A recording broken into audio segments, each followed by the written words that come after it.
നമസ്കാരം. Big boss season 7 എല്ലാവരെയും living റൂമിലേക്ക് വിളിച്ച് സംസാരിക്കുകയാണ് ബിഗ് ബോസ്.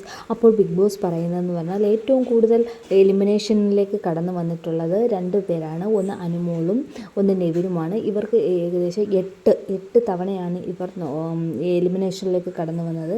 അതായത് ഏറ്റവും കൂടുതൽ കിട്ടിയത്, ഏറ്റവും കുറവ് കിട്ടിയത് അനീഷാണ്. അനീഷ് 5 തവണ മാത്രമേ എലിമിനേഷനിലേക്ക് വന്നിട്ടുണ്ടായിരുന്നുള്ളൂ.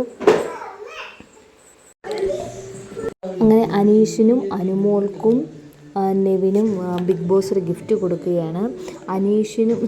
അനുമോൾക്കും നെവിനും ഏറ്റവും കൂടുതൽ തവണ എലിമിനേഷനിലേക്ക് കടന്നു വന്നതുകൊണ്ട് 25 മുട്ടയാണ് കൊടുക്കുന്നത്.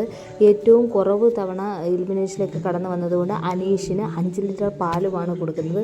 ഒരു വ്യത്യസ്തതരമായിട്ടുള്ള ഒരു ഗിഫ്റ്റായിരുന്നു എന്ന് തന്നെ പറയാം. കാരണം ഇതുവരെയുള്ള ബിഗ് ബോസുകളിലൊന്നും ഇങ്ങനെയൊരു ഗിഫ്റ്റൊന്നും കണ്ടിട്ടില്ല. എന്തായാലും 7ൻ്റെ സീസൺ ആയതുകൊണ്ട് 7ൻ്റെ ഗിഫ്റ്റുകളും പണികളും ഒക്കെയാണല്ലോ കിട്ടുന്നത്. എനിവേസ് ലാസ്റ്റ് വീക്ക് ആയതുകൊണ്ട് ഇന്നലത്തെ ഇതിനകത്ത് മാത്രം കുറച്ച് അടിയൊക്കെ ഇല്ലാതെ പോയി എന്ന് തന്നെ പറയാം. ഇനി പണപ്പെട്ടിയുടെ ഉണ്ട്, അത് നെക്സ്റ്റ് വീഡിയോയ്ക്കകത്ത് പറയുന്നതായിരിക്കും. Thank you.